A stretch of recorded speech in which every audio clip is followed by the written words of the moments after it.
আমরা দেবাশিস দাকে মঞ্চে ডেকে নিচ্ছি। আসুন দেবাশিস। দেবাশিস দাকে হরিনাভি দৃশ্যকাব্য সমিতির পক্ষ থেকে অভিনন্দন এবং স্বাগত জানাচ্ছি। এখন দেবাশিস দাকে আমরা একটি ছোট্ট সম্মাননা প্রদান করব। এখন পুষ্পস্তবক দিয়ে সম্মান জানাবেন আমাদের হরিনাভি দৃশ্যকাব্য সমিতির সভাপতি অলোক মজুমদার। আমি অলোক দাকে অনুরোধ করব পুষ্পস্তবক দিয়ে দেবাশিস দাকে সম্মান জানানোর জন্য।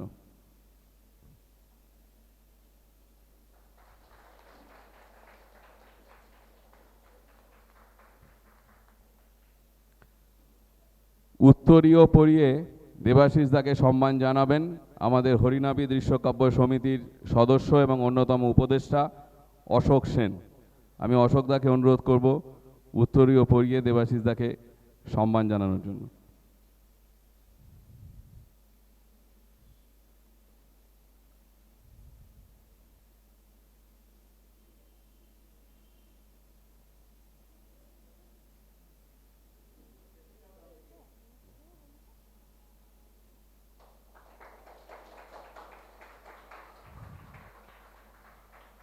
দেবাশিস দার জন্য আমরা খুব ছোট্ট একটি সামগ্রীর ব্যবস্থা করেছি। সেই সামগ্রী দেবাশিস দার হাতে তুলে দেবেন হরিনাভি দৃশ্যকাব্য সমিতির সদস্য এবং অন্যতম উপদেষ্টা অভিক রঞ্জন দাস। আমি অভিক রঞ্জন দাসকে অনুরোধ করব দেবাশিস দার হাতে সামগ্রী তুলে দেওয়ার জন্য।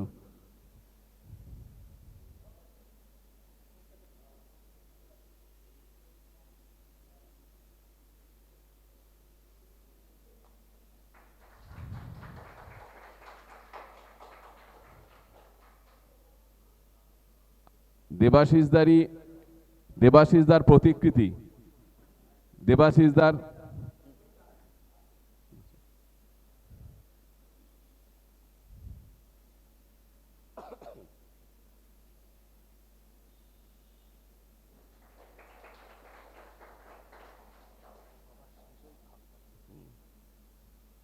দেবাশিস দার প্রতিকৃতি এঁকেছেন দুজন শিশু, একজন হচ্ছেন সৃজা দাস।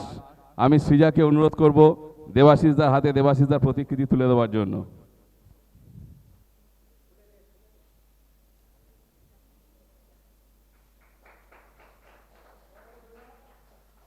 মহিনজিৎ দাস এরপরে দেবাশিস দার হাতে প্রতিকৃতি তুলে দেবে মহিনজিৎ দাস। আমি মহিনজিৎকে অনুরোধ করব প্রতিকৃতি দেবাশিস দার হাতে তুলে দেওয়ার জন্য।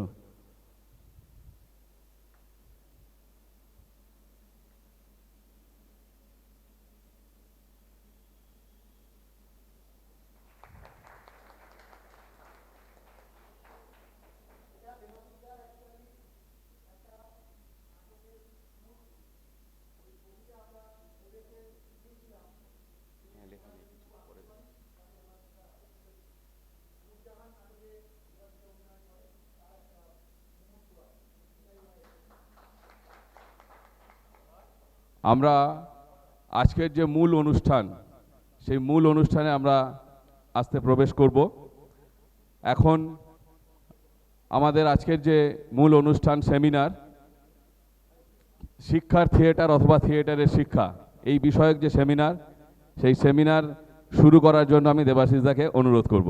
আপনারা সবাই এই যতক্ষণ আমি বলবো মানে ততক্ষণ ইচ্ছা করলে মোবাইল ব্যবহার করতে পারেন, ভিডিও দেখতে পারেন, কথা বলতে পারেন। আপনাদের কাজে ডিস্টার্ব না করে সেই সময়টুকু আমি অপেক্ষা করব। আবার আপনাদের জরুরি কাজ শেষ হলে আবার শুরু করব। ধন্যবাদ। আমার মনে হয় আগে প্রলয়কে বলি। প্রলয় আমাকে ডেকেছে ওদের হরিনাভি দৃশ্যকাব্যের আয়োজনে আমাকে বলবার জন্য। আমি খুব একটা বলিয়ে কইয়ে মানুষ নই। আমার ফোনে কথা বলতেও ভালো লাগে না, আমার খুব একটা কথা বলতেই ভালো লাগে না। নেহাত বাধ্য হয়ে থিয়েটার করতে হয়, তাই করি। বাড়িতে বসে একা একা থাকতে বা শুয়ে থাকতে আমার ভালো লাগে। কিন্তু সামাজিক জীব, মানুষের সঙ্গে ইন্টারাকশান ছাড়া বেঁচে থাকা মুশকিল। আমার কথা অনেকে শুনবে আমি ছোটোবেলায় কোনো দিন ভাবিনি। এখনও যে আমি বলতে খুব স্বচ্ছন্দ বোধ করি এবং সবাই যে মানবেন এমনটাও নয়। এবং আমি প্রথমেই যেটা বলি সেটা হচ্ছে, আপনারা যে এত মানুষ এসেছেন, আমি নিজেই অবাক হয়ে যাই যে আমার কথার এতটা গুরুত্ব আছে যে এত মানুষকে আমি কিছু নতুন কিছু বলতে পারবো। আর একটা দুঃখ আমার আছে, সেটা মানুষ হিসাবে দুঃখ আছে, আপনাদের সবারও আছে, আমি জানি। কেউ স্বীকার করেন বা কেউ করেন না। সেটা হচ্ছে, আমরা যা বলতে চাই, আমরা প্রত্যেকেই যা বলতে চাই, সেটা বলা বোধহয় সম্ভব নয়, কারণ সবাই সেটা শুনতে চায় না। সবাই নিজে যা বিশ্বাস করে, নিজে না মানে, নিজে যা শিখেছে নিজের মতো করে, সেই কথারই সমর্থন চায়।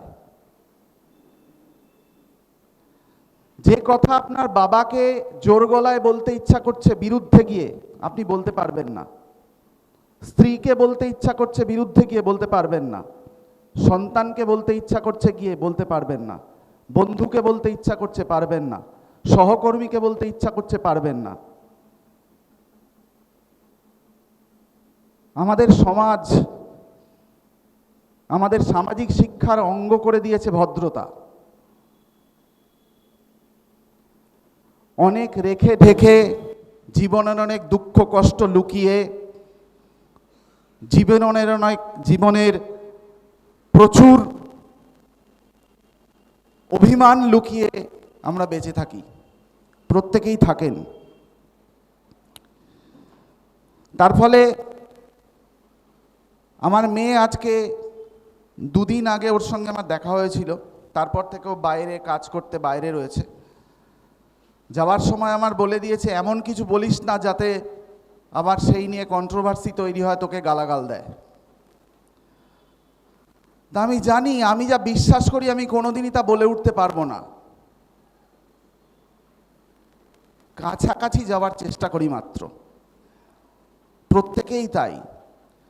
কখনো কখনো কেউ কেউ জীবনের শেষ প্রান্তে এসে, যখন আর কিছুই ভয় করেন না, যখন এমনকি সন্তান হারানোর ভয়ও তার চলে যায়, তখন কিছু সত্যি কথা বলে যেতে পারেন।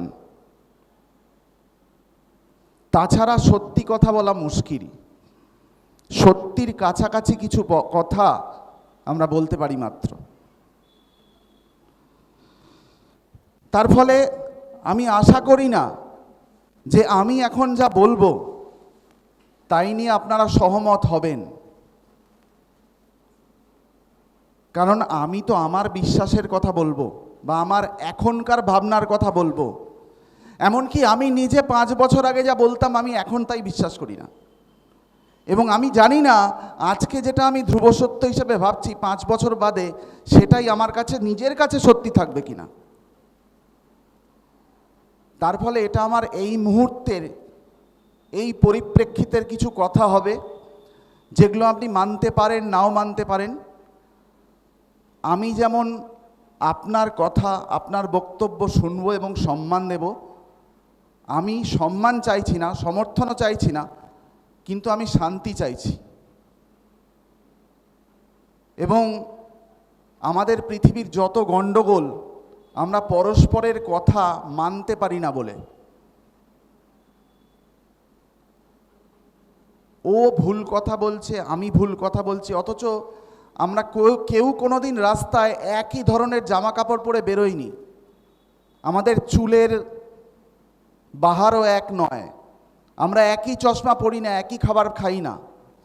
আমরা দেখি কত বৈচিত্র্য আমাদের পছন্দের, চয়েসের, তবু আমরা বিশ্বাস করি যে আমাদের কথা এক হতে হবে। না, কথা এক হয় না। তার ফলে আমার কথা মানতে আপনারা বাধ্য নন, কিন্তু আমাকে বলতে বলা হয়েছে, তাই আমার নিজস্ব বিশ্বাসের কিছু কথা বলি। এত কথা বলে নিলাম এই কারণে যে হয়তো আমি যা বলবো সেগুলো আপনাদের খুশি করতে নাও পারে। আমি কথা বলে খুশি করতে আসিনি, আমি কথা বলে আপনাদের প্রিয় মানুষ হতে আসিনি। তাহলে সক্রেটিস তার সময়ের প্রিয় মানুষ হয়ে যেতেন। প্রিয় মানুষ হওয়ার চেষ্টায় ব্যর্থ সময় নষ্ট করার জন্য আর আমার জীবনে বেশি দিন বেঁচে নেই, আমার 54 বছর বয়স হয়েছে।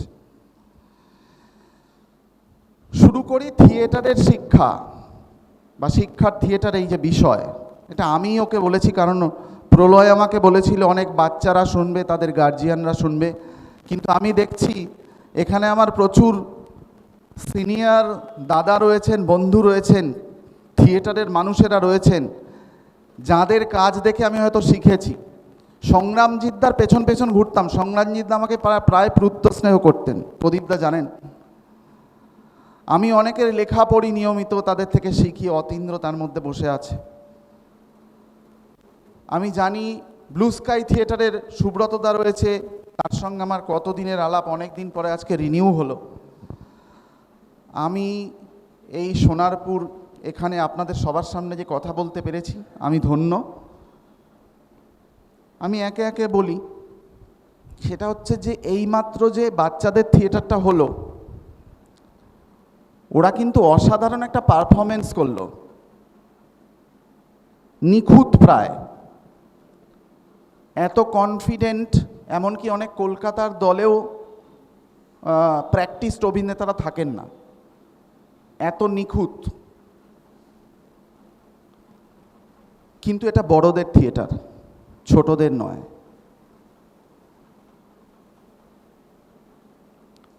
গণ্ডগোলটা এখানে, এটা ওদের কথা নয়, এটা প্রলয় বা তার বয়সীদের কথা। যে কথাটা ওরা বলল, সেই কথাটা বুঝবার মতো মস্তিষ্ক ওদের এখনো তৈরি হয়নি। তার ফলে এটা ওদের থিয়েটার হয়ে উঠছে না। এইটা ঠিক থিয়েটার হতো যদি এখানে প্রলয় বা অলোকদা এসে ওই পণ্ডিতের চরিত্রটা করতেন, তাহলে এটাকে আমরা ছোটদের থিয়েটার হিসাবে দেখতাম না। কিন্তু এই থিয়েটারটা এত সুন্দর, অথচ এটার বেসিক গন্ডগোল, এটা ছোটদের থিয়েটার নয়। পিকাসো, পাবলো পিকাসোকে আপনারা জানেন, তিনি একজন বিখ্যাত শিল্পী। তিনি একটি ছোটদের আঁকার স্কুলে, একটা ছোটদের আঁকার স্কুলে এরকম বলতে গিয়েছিলেন, তাদের উৎসাহ দিতে গিয়েছিলেন। ছোটদের মধ্যে থেকে টিচার তাকে জিজ্ঞাসা করেন যে ওরা কোনোদিন কি আপনার মতো আঁকতে পারবে?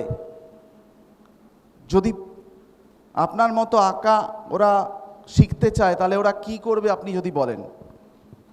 তখন পিকাসো বলেছিলেন, আমার এতগুলো বয়স পেরিয়ে এসে আমি এখন ওদের মতো আঁকবার চেষ্টা করছি, আমি কি পারবো আমি জানি না। তার ফলে যারা ছোটদের থিয়েটার করবেন তাদের সবচেয়ে আগে জরুরি, ভালো থিয়েটার করার আগে ছোটদের থিয়েটারটা কাকে বলে সেটা জানা।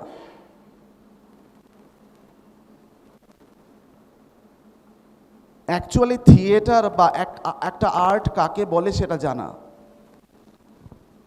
আর্ট এক জটিল বস্তু। আপনি যে কথা মাইক হাতে নিয়ে বলতে পারছেন, সে কথা যদি আপনি একটা থিয়েটারে বলে দিতে পারেন, জানবেন আপনার থিয়েটারটা আর্ট নয়।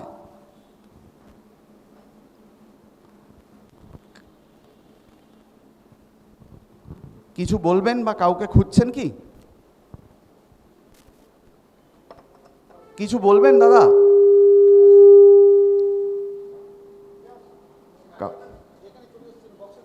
কাউকে খুঁজছেন কি?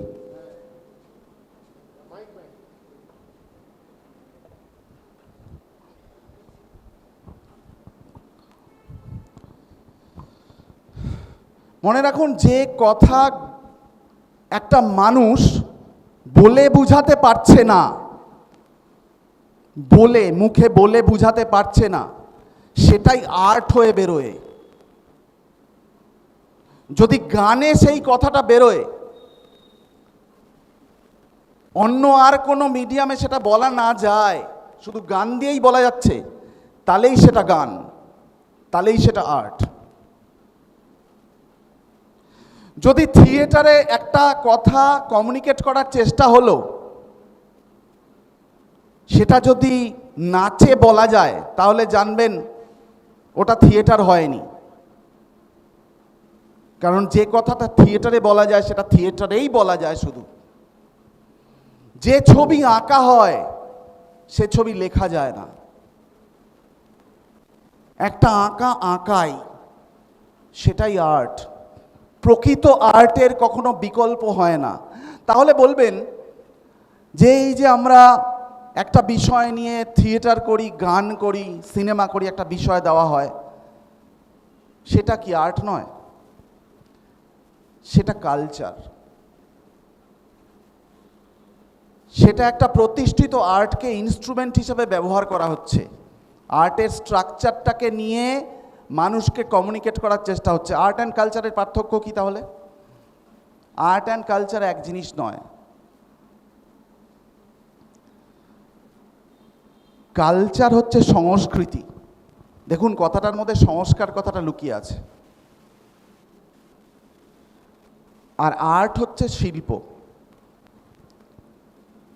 দুটো একেবারে বেসিক্যালি বাইনারি অপোজিট জিনিস। শিল্প হচ্ছে এমন একটা জিনিস যা একজন মানুষ তৈরি করলেন, যেটা আগে কখনো হয়নি। যেমন রবীন্দ্রনাথ গান লিখতে শুরু করলেন রবীন্দ্রনাথের মতো করে, তার আগে কখনো তার মতো করে গান ওভাবে লেখেননি, সুর করেননি। সেই সময় সেটা ছিল আর্ট। এবং বাংলার কিয়দংশের মানুষ রবীন্দ্রনাথের গান ব্যান করেছিল। বাড়িতে শোনা নিষিদ্ধ ছিল। সেগুলো ছিল নরনারীর প্রেমের গান। আস্তে আস্তে দেখুন সেটা অ্যাকসেপ্ট হতে হতে এখন রবীন্দ্রনাথের গান না শোনাটা অপরাধ হয়ে গেছে, মানে সেটা কালচার হয়ে গেছে। তাহলে একটা আর্ট যখন পাবলিকলি অ্যাকসেপ্ট হয়, বিপুলভাবে মানুষ প্র্যাকটিস করতে শুরু করে, তখন সেটা কালচার হয়ে যায়। তখন ওই আর্টিস্ট কিন্তু নতুন কিছু ভাবতে শুরু করে দিয়েছেন। তিনি এসে আবার ওই কালচারকে ধাক্কা মারেন। আজ যখন নতুন করে সুমন এলো, সুমনকে অনেকে গালাগাল দিতে শুরু করলেন, সেই সময়কার সুমনকে। তারপরে যখন ব্যান্ড এলো, ব্যান্ডকে অনেকে গালাগাল দিতে শুরু করলেন। আটকাতে পেরেছেন কি? আজকের প্রজন্ম, তার আগের প্রজন্ম, তার আগের প্রজন্ম সবাই সেই শিল্পগুলোকে অ্যাকসেপ্ট করেছে এবং ব্যাপক হারে চর্চা করে সেটাকে সেই কালচার বানিয়ে ফেলেছে। তার ফলে কালচারের সঙ্গে শিল্পের বিরোধ অবশ্যম্ভাবী। কালচারাল অ্যাক্টিভিস্টরা শিল্পর ধাক্কাকে সামলানোর চেষ্টা করেন, আটকানোর চেষ্টা করেন। শিল্পীকে লড়তে হয় তাদের সঙ্গে। শিল্পীর লড়াই সংস্কৃতি কর্মীদের সঙ্গে, প্রাথমিক লড়াই। অদ্ভুত না বিষয়টা? Binary opposite. তার ফলে এই যে বলছি, একটা নাটক যখন আমরা করছি, আমি একটা নাটক দেখতে বসে এখন বলে দিতে পারি বা বুঝতে পারি এমন একটা বয়সে এসছি যেটা শিল্প হচ্ছে না কালচার হচ্ছে, সংস্কৃতি হচ্ছে। এটা আপনিও পারবেন যখন দেখবেন এমন একটা নাটক আপনি দেখছেন যেটা সব কিছু নতুন, তার লেখার ধরন নতুন, আপনাকে নতুন অভিজ্ঞতা দিচ্ছে, কোনো ক্ষেত্রে আপনার পছন্দ হচ্ছে না, আপনি মানতে চাইছেন না, তার প্রেজেন্টেশন স্টাইল নতুন, তখন বুঝবেন আপনি একটা নতুন অভিজ্ঞতার সামনে এসে দাঁড়িয়েছেন। এবার আপনার মাইন্ডসেট, আপনি সেটাকে অ্যাকসেপ্ট করবেন, সেটা নিয়ে ভাববেন, সেটাকে বুঝবার জন্য সময় দেবেন, না আপনি আপনার পুরনো সময়টাকে আঁকড়ে ধরে বলবেন এটাই ভালো ছিল। আপনি সেফ খেলবেন কিনা। আমাদের নিয়ম হচ্ছে সবসময় মিলিয়ে দেখা, ওকে না ওর মতো দেখতে, এই গানটা না ওর মতো, এইটা না ওর মতো খেতে। আমরা যখন মিল পাই না তখন ইনসিকিউর হয়ে পড়ি।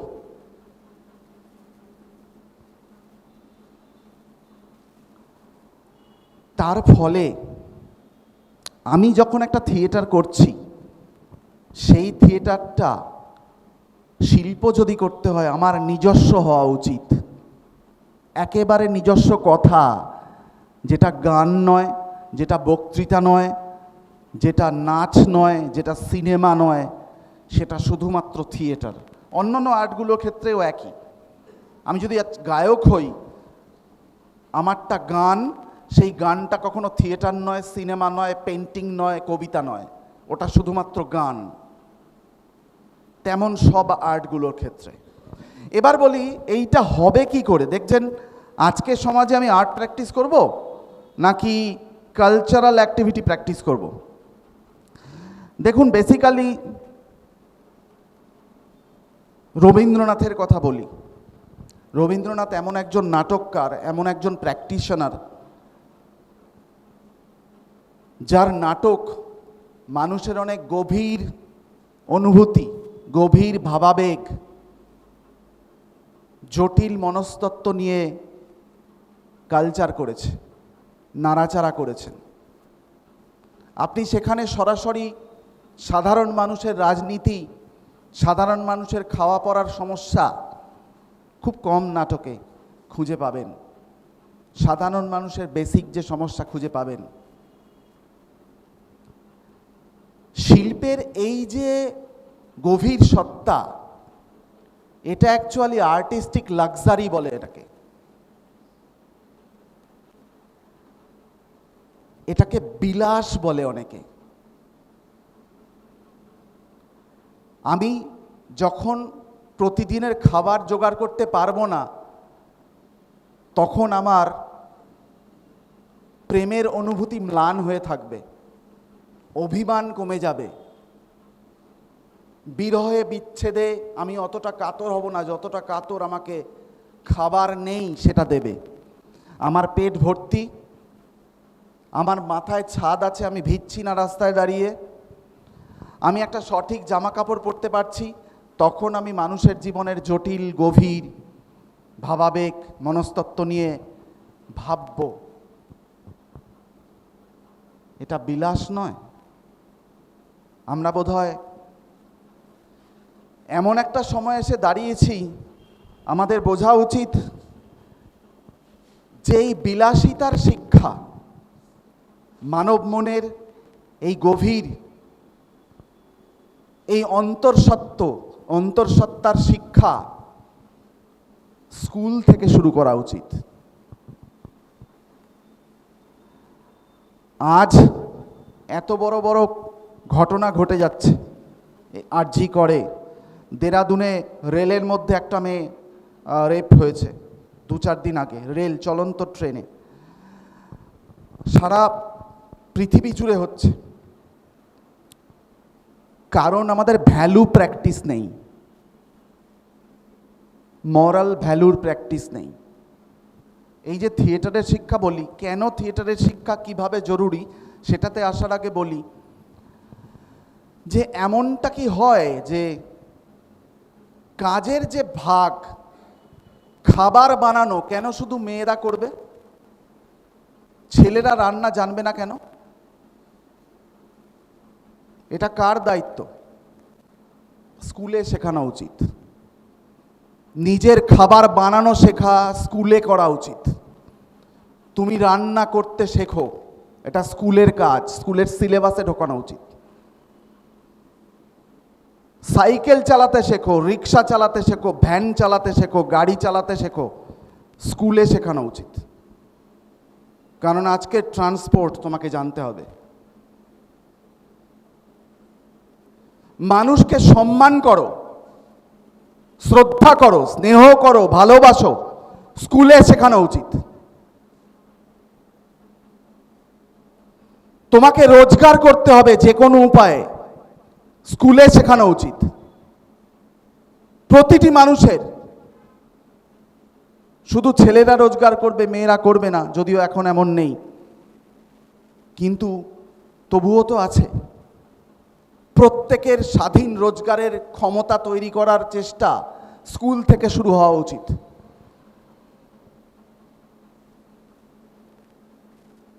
লিবার্টি কাকে বলে, উদারতা কাকে বলে, স্কুল থেকে শেখানো উচিত। তার বদলে স্কুল আমাদের নাম্বার গেমে ঠেলে দেয়। ইতিহাস, ভূগোল, বিজ্ঞান মুখস্থ করো, উত্তর লিখে নাম্বার পেয়ে ফার্স্ট বেঞ্চে বসো। Bad race. কি শিখছে মানুষ?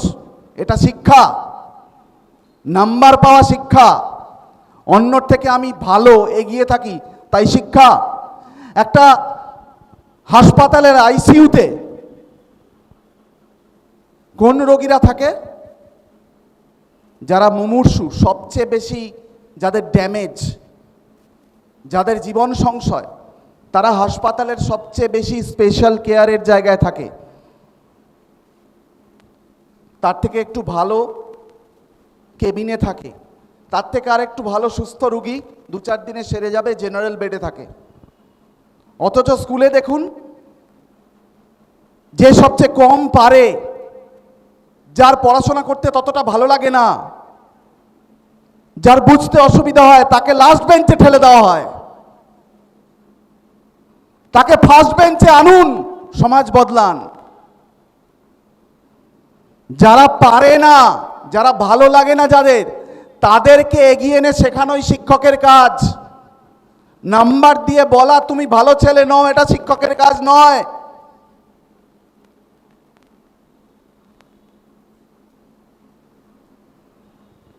একজন শিক্ষক নজর দেবেন যার পড়া ভালো লাগছে না, তাকে পড়ানো তার কাজ, তাই জন্য তাকে মায়না দেওয়া হয়। তিনি কিভাবে তাকে উৎসাহিত করে তাকে জানতে প্রেরণা দেবেন, সেটা একজন শিক্ষকের কাজ। পরীক্ষায় যে নাম্বার পেয়েছে সে ভালো ছেলে, তাকে ভালো ছেলে নজর দাও, এটা শিক্ষকের কাজ নয়। এই বেসিক গন্ডগোলটাই হয়ে রয়েছে গোটা সমাজে। নিচের দিকে তাকান, যে ফুটপাতে একা একা বসে বসে শীষ মারছে তার কাছে গিয়ে কথা বলুন। যাকে দেখছেন রাস্তার কোনায় একা দাঁড়িয়ে বিড়ি খাচ্ছে, তার সঙ্গে মিশুন, তাকে ডেকে আনুন থিয়েটারে। ভালো ছেলে সংগ্রহ করা, ভালো ছেলেদের পুরস্কৃত করা একটা সমাজের কাজ নয়। একটা সমাজের কাজ খুঁজে খুঁজে বিপন্ন, খুঁজে খুঁজে মানসিকভাবে অস্থির, খুঁজে খুঁজে এই সমাজকে ততটা মান্যতা না দেওয়া যে মানুষগুলো ঘুরে বেড়াচ্ছে আপনার চারপাশে, তাদের সঙ্গে মিশে তাদেরকে সামনে নিয়ে এসে তাদেরকে বৃহত্তর সমাজের অংশীদার করা। স্কুল এটা করে না, কিন্তু থিয়েটার এটা পারে। থিয়েটার এটা পারে বলেই থিয়েটারের প্রোডাক্টের থেকে থিয়েটারের প্রসেসকে সবসময় হায়ার করে দেখানো হয়েছে। প্রোডাক্ট মানে আমি যে পারফরমেন্সটা দেখছি সেটাকে থিয়েটার বলে না, সেটাকে বলে নাট্য, পারফরমেন্স। আর বাকি এই যে সামগ্রিক কর্মকাণ্ড, এই যে আমি বলছি, আপনারা বসে আছেন, এতক্ষণ ওরা কত মন দিয়ে এই সব সাজাচ্ছিলেন, আমাকে খেতে দিয়েছেন, ডেকে এনেছেন, পয়সা জোগাড় করেছেন, এই সবটা মিলিয়ে থিয়েটার। এই যে আজকে ওরা নাটকটা করলো প্রলয়ের নেতৃত্বে, অলোকদার নেতৃত্বে, এখানে যখন মাথা নিচু করে গোল হয়ে দাঁড়িয়েছিল, ওরা জানে প্রত্যেকের সঙ্গে প্রত্যেকের মাথা লাগিয়ে দাঁড়াতে হবে, আমরা সবাই সমান এই মুহূর্তে, কারো মাথা একটু উঁচু নিচু থাকবে না। সেটা কিন্তু স্কুল করেনি। স্কুল মাথা উঁচু নিচু শিখিয়ে দিয়েছে।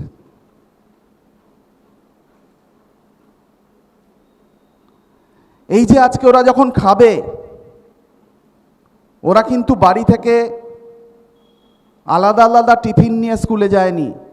ওরা এখানে এসে যদি ঘুগনি রুটি খেতে হয় সবাই একসঙ্গে খাবে।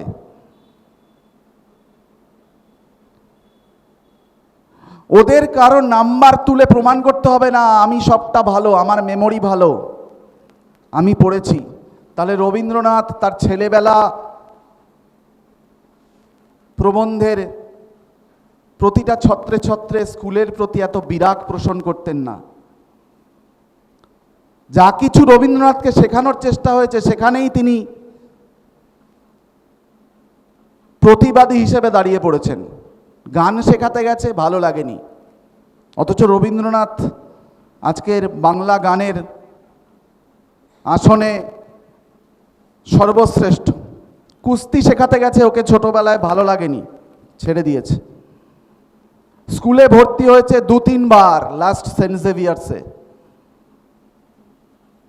পড়া ভালো লাগে না বলে পালিয়ে এসেছে।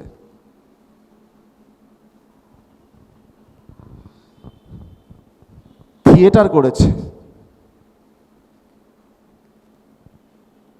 গোটা ঠাকুর পরিবার থিয়েটার করেছে, ছোটবেলা থেকে থিয়েটার করেছে, বড় হয়ে থিয়েটার করেছে।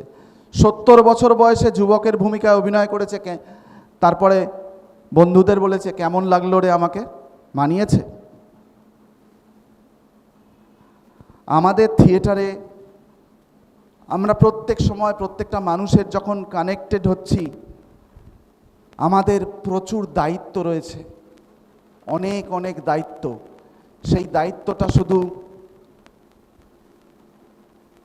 থিয়েটার করানোর নয়, আপনি আপনার হাত দিয়ে একজন মানুষকে ছুঁয়ে দিচ্ছেন, মানে আপনি আপনার জীবনের অংশ তাকে শেয়ার করছেন।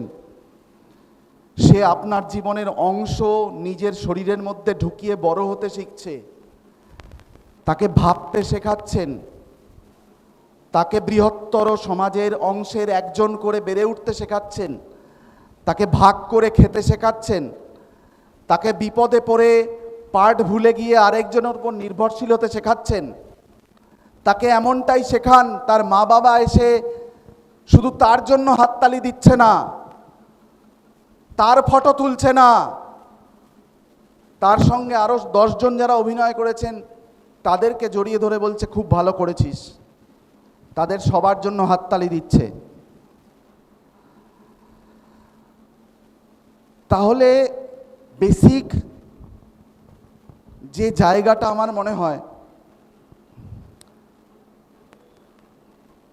আমরা যে জীবনে বাঁচি, আমরা ভাবি সেই জীবনের সঙ্গে আর্টের কোনো কানেকশন নেই। অনেকেই ভাবেন। সবচেয়ে বড় যে ব্যবসায়ী আজ আর্টকে ঘৃণা করেন, তিনি যা ইউজ করেন তার প্রত্যেকটা জিনিস আর্টিস্ট তৈরি করেছে। আমাদের এই পুরো জিনিসটা, আমাদের এই পুরো লিভিং, আপনি ভাবছেন সহজ স্বাভাবিক, নয়, পুরোটা আর্টিফিশিয়াল। আমি এই কথাগুলো বারবার বলি, এগুলো মানুষের বানানো। আপনি বলবেন কি করে, আমায় জিজ্ঞাসা করুন কি করে। এই যে দাদা যে জামাটা পরে রয়েছেন, এই জামাটা কোম্পানির কোনো ডিজাইনার তৈরি করেছেন, যিনি ছিট কাপড়টা তৈরি করেছেন, কি ডিজাইন হবে কোম্পানি পুষেছে পয়সা দিয়ে একজন আর্টিস্টকে, কি কালার কি ডিজাইন হবে সেই ডিজাইনটা তিনি তৈরি করেছেন। এরকম প্রত্যেকটা জামা আপনারা যারা পরে আছেন, জামা প্যান্ট, সেগুলোর প্রত্যেকটার পেছনে ডিজাইনাররা রয়েছেন, তারা তৈরি করছেন, কোম্পানি তাদের থেকে ডিজাইন কিনছে, সেগুলো প্রিন্ট হচ্ছে, সেগুলো কাটিং হচ্ছে, বানানো হচ্ছে। এই যে এখন যা আপনারা পরে আছেন, সেগুলো কোনো না কোনো সময়ের একজন স্টাইলিস্ট তৈরি করেছিলেন, ডিজাইনার তৈরি করেছিলেন। আপনি যেটাকে বলছেন ভদ্র পোশাক, সেইটাকেই আজ থেকে 50 বছর আগে বলা হতো এই পোশাকটা ভালো না। আপনি আজকে যাকে বলছেন অভদ্র পোশাক, আগামী 50 বছর সেই পোশাকটাকে বলা হবে এটা ঠিক পোশাক। এই মুহূর্তে তোরা যেটা পরে এসেছিস সেটা ভালো নয়। চিরকাল তাই হয়ে এসেছে। এক সময় শুধু জিন্সের প্যান্ট পরাটাকেই অপরাধ হিসেবে দেখা হতো। আজকে সমস্ত সিনিয়র মানুষরা জিন্স পরেন, কারণ এই যে জিন প্যান্ট, আপনারা জানেন এখানে অনেক আমার বামপন্থী দাদারা বসে রয়েছেন, রাশিয়ার লেবারদের কাজের পোশাক, মোটা কাপড় ত্রিপল কেটে বানাতেন, হাত মুছতে অসুবিধা হতো, নোংরা ওই ত্রিপল কাটা পোশাক অনেকদিন পরা যেত, টেকসই ছিল, ছিঁড়ত না। ওইটাকে সম্মান দিয়ে ডিজাইনাররা সেই লেবারদের সম্মান দিয়ে জিন্সটাকে সাধারণের জন্য তৈরি করে ডিজাইন করে মানুষের মধ্যে জনপ্রিয় করে দিয়েছিলেন। ওটা kind of celebration of love for labours. আজকে যে এই যে ধরুন আমি ফাটা জিন্স পরে আছি, এই ফাটা জিন্স হচ্ছে এক্সটেনশন অফ দ্যাট। মানে যে সমস্ত জিন পরিহিত লেবাররা, তাদের জিন্সের প্যান্ট আরও ফেটে গেছে, ছিঁড়ে গেছে, তবুও তাই পরে তারা কাজ করে চলেছেন, সেটারই রেপ্লিকা হিসাবে এটা বাজারে এসছে। তাহলে আপনার প্রত্যেকটা জিনিসের গভীরে ঢুকতে হবে, আপনাকে জানতে হবে তার উৎস কি। আগে বলে দেওয়ার আগে, বিচার করার আগে আপনাকে খুঁজে নিতে হবে তার ইতিহাসকে, তার ভূগোলকে, তার দর্শনকে, তার রাজনীতিকে। এবং এটা কার দায়িত্ব? যারা থিয়েটার সংগঠনে অন্য মানুষকে শিখাতে এসেছেন, শেখাচ্ছেন, তার দায়িত্ব। এতটাই গভীরে ঢুকে যেতে হবে যা আমি বলছি তার পেছনের ভিতটা যেন শক্ত থাকে। আমাকে নিজেকে তৈরি করতে হবে আগে। ওই রামকৃষ্ণ বলেছেন থিয়েটারে লোকশিক্ষা হয়, সেটাকে প্রামাণ্য হিসাবে দেখে শুধু এগিয়ে চলবেন না, আগে নিজ শিক্ষা করুন, তারপরে লোকশিক্ষা দেবেন।